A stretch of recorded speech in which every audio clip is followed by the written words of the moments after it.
আমার স্বামী বিদেশ যাওয়ার জন্য কিছু টাকা ধার জন্য আমার ছোট দেবর বাসায় গেলাম। আমার স্বামী আমাকে রেখে বাসায় ফিরে গেল। রাতে খাওয়া দাওয়া সেরে আমার দেবরকে টাকার কথা বললাম। আমার দেবর বলল, টাকা দিতে পারি, তবে একটা শর্ত আছে। বন্ধুরা, আমার স্বামী বিদেশ যাবার চেষ্টা করছে। ইদানিং মিস্ত্রি কাজ করে সংসারের ভরণ পোষণ চলে না। প্রতি মাসে কিছু পরিমাণ টাকা খরচ হয়ে যায়। বিগত 3 বছরে প্রায় 40,000 খরচ হয়ে গেছে। দিন দিন টাকার পরিমাণ বেড়েই চলেছে। চোখে মুখে সর্ষে ফুল দেখতে পেলাম। গ্রামের একজন প্রবাসী ভিসা দেওয়ার অফার দেয়। আমার স্বামী বিদেশ যাওয়ার ইচ্ছে জাগল। ভিসা 3,20,000 মতো লাগবে, কিন্তু হাতে টাকাগুলি বলতে মোটেও নেই। উপায়ন্ত না দেখে আমার ভাসুর অমিতের মাধ্যমে ব্যাংক হতে বিভিন্ন মানুষের নামে 50,000 ম্যানেজ করা হলো। বাকি টাকার কোনো ব্যবস্থা কিভাবে করি, পথ পাচ্ছিলাম না। একদিন আমরা বসে আলোচনা করলাম যে শহরে আমার স্বামীর 2 জন মামাত ভাই থাকে, তাদের বাসায় গেলে কোনো সাহায্য পাওয়া যায় কিনা দেখা যেতে পারে। যেই ভাবা সেই কাজ। আমরা দিনক্ষণ ঠিক করে প্রথমে আমার দেবর বাসায় গিয়ে উঠলাম।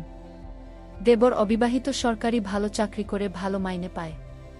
তাছাড়া ভালো আউট ইনকাম তার, সেজন্য কোনো অভাব নেই বললে চলে। সামনে বিয়ে করার প্ল্যান আছে বিধায় বিরাট আকারের একটি বাসা নিয়ে থাকে। আমরা বিকেলে দেবের বাসায় গিয়ে পৌঁছালাম। আমাদেরকে দেখে সে আশ্চর্য হয়ে গেল। সে বলল, আপনারা কোথায় হতে এলেন, কিভাবে এলেন, কি উদ্দেশ্যে এলেন? একসাথে অনেক প্রশ্ন করে আমাদেরকে বাসায় অভ্যর্থনা জানান। আমরা বাসায় ঢুকলাম, হাত মুখ ধুয়ে ফ্রেশ হলাম। দেবের বাড়ির সবার কথা জানতে চাইল, তাদেরও আমাদের বাড়ির সবার কথা তাকে জানালাম। আমরা যাওয়ার কিছুক্ষণের মধ্যে কাজ এবং সাথে আমাদের সকলের জন্য রাতের খাবার তৈরির তাকে আদেশ দিয়ে দিল। আমাদের উদ্দেশ্যের কথা এখনই বললাম না। রাতে খাওয়া দাওয়া সেরে বলল, প্ল্যান আছে। সন্ধ্যের সামান্য পরে আমার স্বামী বলল, আমি একটু আমার আরেক ভাইয়ের বাসা থেকে ঘুরে আসি, তারপর রাতে একসাথে খাওয়া দাওয়া করে কথা বলবো। দেবর বলল, রাতে ঠিক চলে আসবেন তো ভাইয়া? আমার স্বামী বলল, হ্যাঁ। তাহলে জানা শোনেন, যদি রাতে আপনি না আসেন আমি কিন্তু ভাবি কি আস্ত রাখব না বলে দিলাম। এই বলাতে আমরা 3 জনেই অত হাসিতে ভেঙে পড়লাম। আমার স্বামী চলে গেল। আমি আমার শিশু বাচ্চাকে খাওয়ালাম এবং তাকে ঘুম পাড়িয়ে দিলাম। আমরা দেবর ভাবি সোফায় বসে টিভি দেখছিলাম আর রাজ্যের নানা কথাতেই মশগুল হয়ে গেলাম। কথার ফাঁকে আমাদের উদ্দেশ্যের কথা বললাম। তোমার ভাই বিদেশ যেতে চায়, কিন্তু টাকার খুব অভাব, মোটামুটি টাকা জোগাড় করেছি, আরও 1 লাখ দরকার, তুমি দিতে পারবে ভাই? আমি কথাটা উপস্থাপন করলাম। দেবর বলল, এত টাকা আমি একসাথে এখনও দেখিনি বলে দুষ্টুমির ছলে সোফায় কাত হয়ে পড়ে গেল। অভিনয় করার দরকার নাই বলে আমি তাকে টেনে তুললাম। এরপর আমরা রাতের খাবার খেয়ে নিলাম। আমার স্বামী সেদিন রাতে বাসায় আসলো না। তার জন্য অপেক্ষা করে রাখতে আমরা শুয়ে রইলাম। নতুন জায়গা, তেমন ভালো ঘুম হলো না। সকালে স্বাভাবিকভাবে নাস্তা সেরে নিলাম। আমার স্বামী আসলে তাকে নাস্তা দিলাম। আমরা চলে যাবার প্ল্যান করলাম। তার আগে আবার একবার দেবকে টাকার কথা বললাম। দেব বলল, টাকা জোগাড় করতে আমার সপ্তাহখানেক সময় লাগবে, কখনো লাগবে তোমাদের টাকা? আমি বললাম, আগামী 10 দিনের মধ্যে হলে আমাদের চলবে। আমার স্বামীর দিকে লক্ষ্য করে বলল, তাহলে আগামী সোমবার তুমি আবার এসো, আমি কিছু টাকা দিতে পারব। বাকি টাকা তুমি অন্য কোথাও সংগ্রহ করতে পারো কিনা দেখ। আমার স্বামী কি যেন চিন্তা করলে। তারপর বলল, তাহলে আমি তোর ভাবিকে রেখে যাই। তুই যত তাড়াতাড়ি পারিস টাকা জোগাড় হলে তোর ভাবিকে পাঠিয়ে দিস, কেমন? আমি আপত্তি করলাম। আমার স্বামী আড়ালে নিয়ে আমাকে বলল, যদি আমাকে সামনে না থাকি তাহলে সে যদি টাকার কথা ভুলে যাবে। আর তুমি এখানে থাকলে এমন কিছু ঘটবে না। তুমি এখানে থাকো, টাকা যে কোনো উপায়ে আমাদের পেতে হবে। আমি বাড়ি দিয়ে বাকি টাকা জোগাড় করতে হবে। আর তুমি বুঝিয়ে সুঝিয়ে বেশি টাকা নিতে পারবে কি না দেখবে। আমি রয়ে গেলাম। আমার স্বামী চলে গেল। আমার স্বামীকে গাড়িতে তুলে দিয়ে 1 ঘন্টার মধ্যে দেবর ফিরে আসলেও দিনে কোনো প্রকার দুষ্টুমি করেনি। রাত হলো, সে রাতের কথা। কিছুক্ষণ পর বলছি, রাত প্রায় 9টা বাজল। আমরা রাতের খাওয়া দাওয়া সেরে নিলাম। এবার ঘুমানোর পালা। আমি আমার শিশু সন্তানকে পাত্রে দুধ খাওয়া ঘুম পাড়িয়ে নিলাম। আমি বিছানায় গিয়ে শুনলাম দেব টিভি অন করে সোফায় আরাম করে বসে আমায় ডাকল, ভাবি সোফায় আসো। আমি কোনো জবাব না দিয়ে বিছানায় শুয়ে রইলাম। একবার আমাকে ডেকে সাড়া না পাওয়ায় সোফা হতে উঠে আসলো এবং আমাকে ভাবি বলে ডাকতে লাগল। আমি সাড়া না দিয়ে পারলাম না। বললাম, অনেক রাত হয়েছে, ঘুমিয়ে পড়। এরপর সে বিছানায় গিয়ে শুয়ে পড়ল। কতক্ষণ ঘুমালাম জানি না, আমার ঘুম ভেঙে গেল। আমার ঘুম ভাঙলে আমি তাকে বুঝতে দিলাম না, বুঝতে পারলাম ঘুমের মধ্যে কি ঘটনা ঘটে গেছে। ভাবলাম আর থাকব না, চলে যাব। তাই সকালে নাস্তা খেয়ে রেডি হলাম। তখনই মনে হলো এভাবে চলে গেলে স্বামীর টাকা জোগাড় হবে কিভাবে। নানান কথা ভাবতে ভাবতে সকাল 9টায় আমাকে একটা মোবাইল ফোন দিয়ে দেব বলল, অফিস হতে আমি যোগাযোগ করতে পারি, তাই এটা দিলাম। এই বলে সে অফিসে চলে গেল।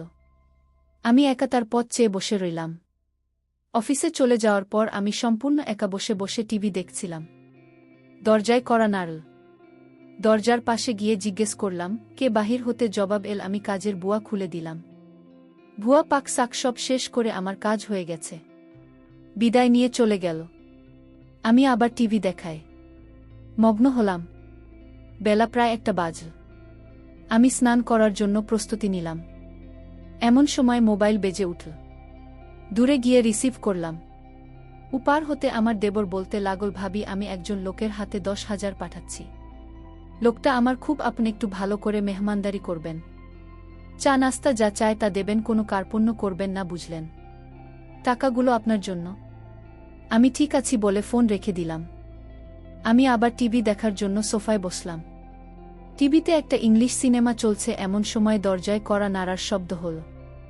দরজা খুলে দিলাম। একই দেখছি, সম্পূর্ণ এক নিগ্রো মানুষ, প্রায় 6 ফুট লম্বা, হাতের আঙুলগুলো যেন আমাদের বাঙালিদের হাতের বাহুর মতো, যেমন লম্বা তেমনি মোটা। লোকটি বাংলায় বলল, আসতে পারি ভাবি? আমি হেসে বললাম, হ্যাঁ আসুন। লোকটি সরাসরি সোফায় গিয়ে বসল। তাড়াতাড়ি চা নাস্তা তৈরি করে তাকে পরিবেশন করলাম। সে 10,000 টাকা আমার হাতে গুজে দিল। আমার খাতিরদারি তার নাকি বেশ ভাল লেগেছে। বিদায়ের সময় আমার কান্না এসে গেল। সে আমাকে বলল, কেঁদো না, যদি সম্ভব হয় আমি আবার একবার আসবে। তার চলে যাওয়ার পথে এক দৃষ্টিতে তাকিয়ে রইলাম।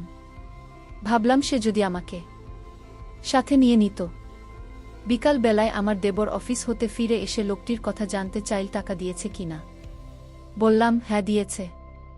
আমার দেবর আশ্চর্য হয়ে আবার জানতে চাইল, তাহলে দিয়েছে? আমি বললাম, হ্যাঁ দিয়েছে, তো এতে আশ্চর্য হওয়ার কি আছে? আমার দেব হেসে উঠে বলল, এমনি এমনি দেওয়ার কথা ছিল না। আমি কোনো কথা না বলে চুপ হয়ে রইলাম। আমার নীরবতা এসে যা বোঝার বুঝে গেল। আমাকে বলল, ভাবি, দুনিয়াটা বড়ই কঠিন। কেউ কাউকে এমনি এমনি টাকা দিতে চায় না, সবাই বিনিময় চায়। সে আমাকে ধারে টাকা দিয়েছে, যথাসময়ে এগুলো ফেরত দিতে হবে। আমি তোমাদের টাকা প্রয়োজনের কথা এবং তোমার উপস্থিতির কথা সব জানিয়েছিলাম। তুমি যদি দাদাকে যদি কিছু না বলো তাহলে 1 থেকে 2 লাখ জোগাড় করে দেওয়া যাবে। শুধু দাদাকে বলবে সব টাকা আমি দিয়েছি, এতে টাকাও জোগাড় হয়ে যাচ্ছে। তখন ভাই বিদেশ যাওয়া নিশ্চিত হচ্ছে। আমি তার কথা নির্দেশ সব শুনছিলাম। উপদেশ শেষ করে আবার সম্মতি জানতে চাইলে আমি কোনো উত্তর না দিয়ে নীরব রইলাম। আমার চোখে ভেসে উঠতে লাগল, আজকের লোকটির কথা কি নাম কে জানে, জিজ্ঞেস করা সম্ভব হয়নি। খ্রিস্টান না মুসলমান তা ও জানা যায়নি, তবে হিন্দু নয় যে সে ব্যাপারে নিশ্চিত। আমার দেবর আমার সম্মতি আবার স্পষ্ট করে জানতে চাইলে বললাম, আমি কি বলবো, তুমি যা ভালো মনে করে তাই করতে পারে।